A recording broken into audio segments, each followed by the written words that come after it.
Welcome to the Executive Coach for Moms podcast, where we support women who are attempting to find balance and joy while simultaneously leading people at work and at home. I'm your host, Leanna McGrath, former tech exec turned full-time mom, recovering perfectionist and workaholic, and certified executive coach. Hi, everyone. Welcome back to the show. Thank you so much for joining me today.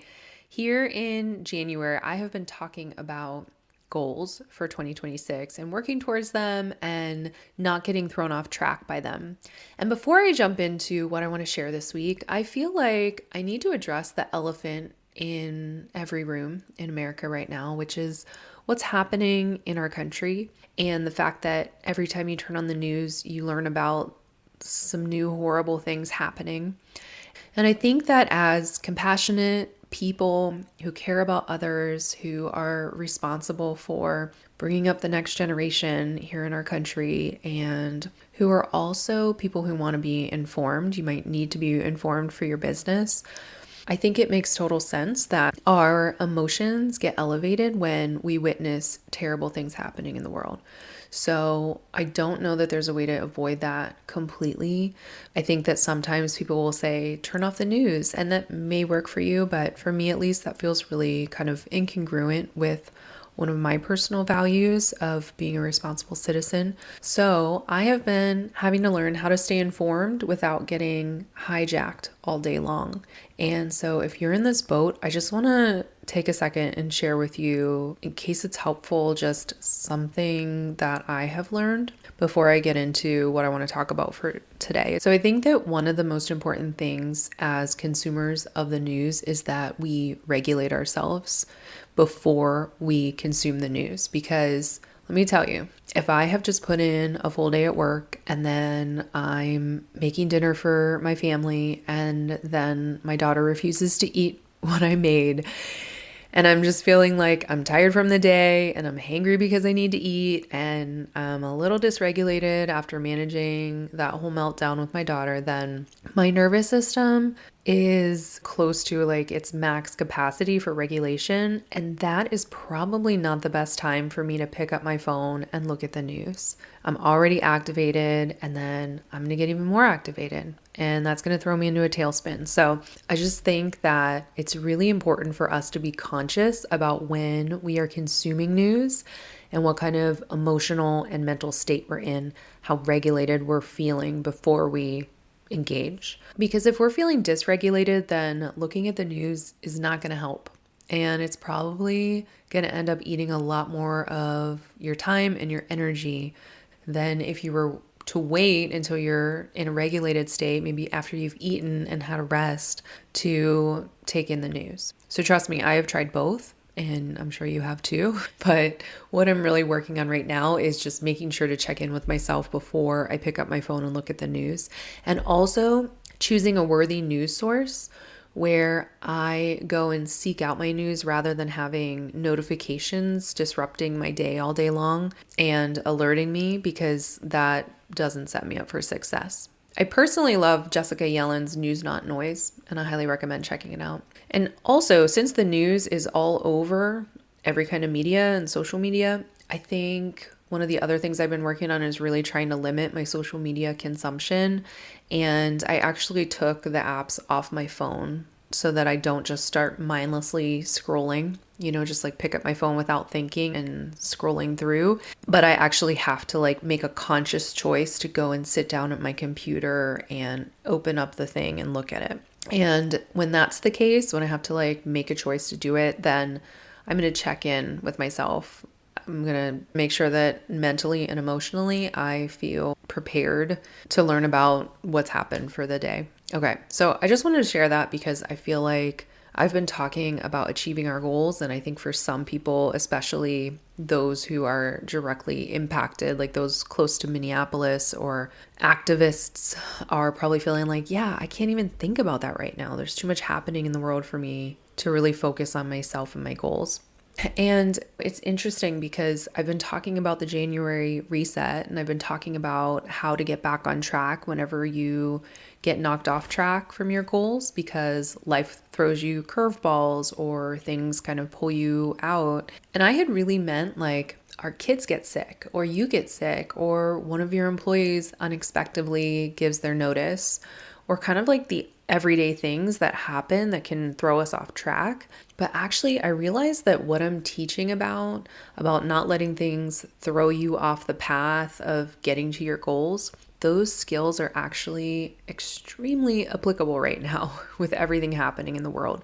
Because I think that these external events can be one more reason that we don't work toward our goals. What I don't want for you and what I don't want for any woman is for at the end of your life for you to look back and be like, well, I didn't really do what I came here to do. I didn't really meet all of those goals because I was so distracted with all the terrible things happening in the world, or I just kept getting thrown off by life circumstances. Every time I would start to work toward my goals, then something would happen and I would get thrown off, and then it would take me a really long time to get back on. So I never built enough momentum to get to where I wanted to be. So that is what I don't want for you. And that's why I have been talking about this. And I think that what I've been sharing and what I'm sharing today is hopefully helping you to stay informed and also continue working towards your goals. Okay, so the thing I want to share today to help you get closer to your goals is one of my favorite concepts, and that is who before how. Last week I used the example of going to the gym, so this week I'll use a professional goal. So let's say that right now I'm a vice president and my CEO announced that she'll be retiring at the end of the year, and I would like to step into her role. That's my goal, to be ready for that next step and to show everybody that I'm ready. And my ultimate goal is to get hired into that role. And so in this year ahead, I've decided that that's what I'm going to be really focusing on. So a lot of times what happens when we set a goal is that our brain will ask the default question of, well, how do I do that? How do I become a CEO? And a lot of times when we ask that question, we become overwhelmed because when we set big goals, we are doing things that we've never done before. Maybe we've never even seen it done before. And so when we start with how, our brain will inevitably tell us that we don't know. I don't know. I don't know how to do that. And sometimes we will believe that thought so deeply that it'll stop us from going for it. We'll convince ourselves that we're right, we don't know, and we don't have time to figure it out. I don't know how to get there, so I'm just not going to do it. And we let it be a reason that we don't pursue our goals. And so what I want to suggest today is that we ask ourselves a different question. Instead of asking, how do I do it? How do I get there? We can ask ourselves, who do I need to be in order to get there? And I think that when we ask ourselves that question, first, it's just a way more fun question to answer. So in this example, who would I be if I were the CEO of this company? And like, what a fun thing to explore. Who would I be? Maybe who I'm being as a CEO is a woman who is okay asking for help from my team, from my personal network, or my household employees, because I know that I'm going to need that if I'm trying to run a company. Maybe the CEO version of me is a person who makes decisions quickly without overthinking. I'm going to be a decisive CEO. Maybe if I want to be a CEO, then one thing I know is that I need to spend less time scrolling social media or spend less time engaging in drama from my coworkers. And so we ask ourselves that question of who, and then we have the opportunity to start bringing in that next version of ourselves that we're going to need to be in order to create the life that we want to create.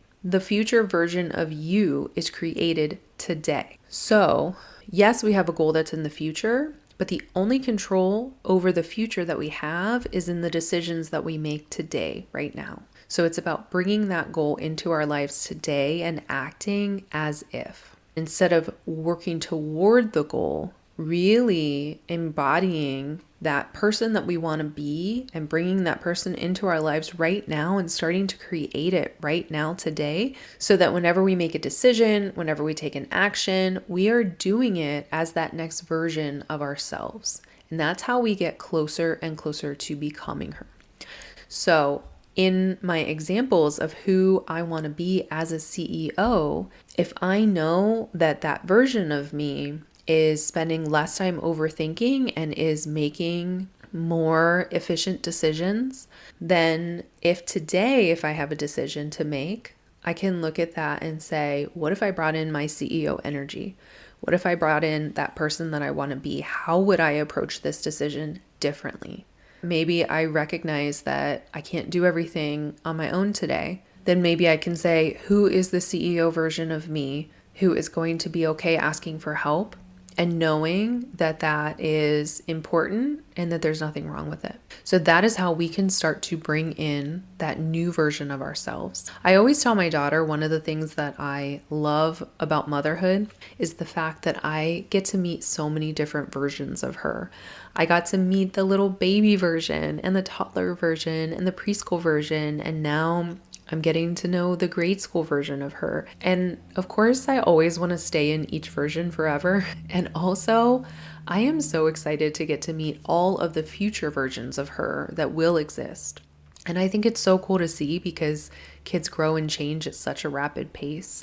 And I also think it's really cool to get to meet all of the different versions of myself, as well as look back at all the different Leannas that I have been and look forward to all of the Leannas that I want to be in the future. And the one that I'm envisioning next for myself, I can start acting like her today. I can start embodying her. I can start acting as if. Now, two things that I want to note for my fellow recovering perfectionists. Number one, when I am saying to act as if and to focus on who you're being and who you want to be, I just want to be really clear that you're not going to act from the future version of yourself 100% of the time, completely perfectly. That should not be your expectation. You are not her yet, and you're trying new things. They're not your default yet. Even she's not going to do them perfectly because no human is perfect, but they'll become her default and she'll be doing them a lot more naturally than how it feels right now.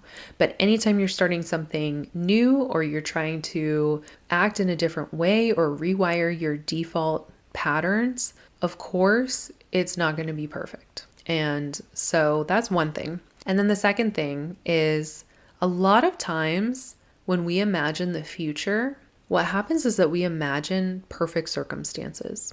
And I think this is a really important thing to notice. If you're imagining that the future version of you is living in perfect circumstances, then you probably need to reimagine. Because yes, you can create different circumstances than what you have right now. And if you want to change your circumstances, go for it. You absolutely should do that.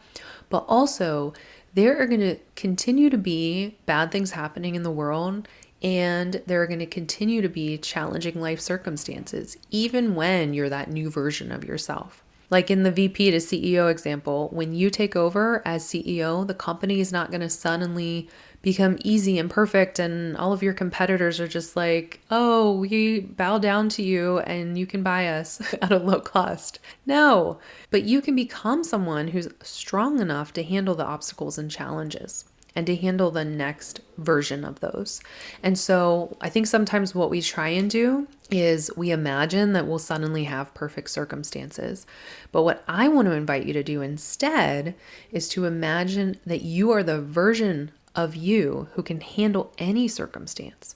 You're capable of showing up to these tough circumstances in ways that you've never done before. And that is so much more powerful because you have control over that. You don't have control over all of the external circumstances as much as we like to think that we do. But we do have control over who we're being and how we're handling those circumstances. That is where the real power lies. Notice that when we feel overwhelmed and out of control is when we are trying to control all the external stuff. And when that starts happening, we can ask ourselves, who do I want to be right now? How would future me show up to this challenge? And we can start to bring some of that energy into how you're handling the situation that's happening right now in front of you. And the more and more you do that, the closer and closer you'll get to that version of you. So again, remember, who before how.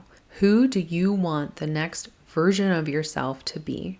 And when you're making a decision today, tomorrow, next week, ask yourself, how would she approach this? And continue asking yourself that all the time. And slowly, over time, you'll start to become her. You'll start to become this version of yourself that you want to be, this next evolution of you. Not that anything's wrong with the current one, but the one that you want to evolve into next. And as we step into that next version of ourselves and we get to meet her, we can do that with intentionality. We can do that on purpose. And if you are really wanting to step into the next version of yourself, then I want to invite you to join me in the January reset for high achieving women. We're going to be starting next week. And I cannot wait for you to meet this amazing group of women and come together so that we can all work together on becoming the next version of ourselves and on not letting the circumstances of the world and of our lives throw us off track from becoming her. So head over to coachleanna.com to get registered, and I hope to see you there. All right, everyone, have a wonderful week. I'll see you next week. Bye-bye.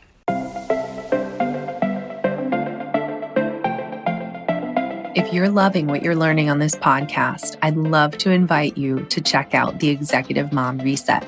It's my 6-month coaching program for ambitious, success-driven, career-focused women who are ready to stop surviving and start thriving. Together, we'll tackle the stress, guilt, and overwhelm that come with being a high-achieving executive mom. You'll learn how to set boundaries, prioritize what truly matters, and build the confidence to show up powerfully at work, at home, and for yourself. Head on over to coachleanna.com right now to schedule a free discovery call. We'll spend an hour talking about where you are now, what you want to create, and how I can help you get there. Because every woman deserves to live the life of her dreams. Let's create yours together.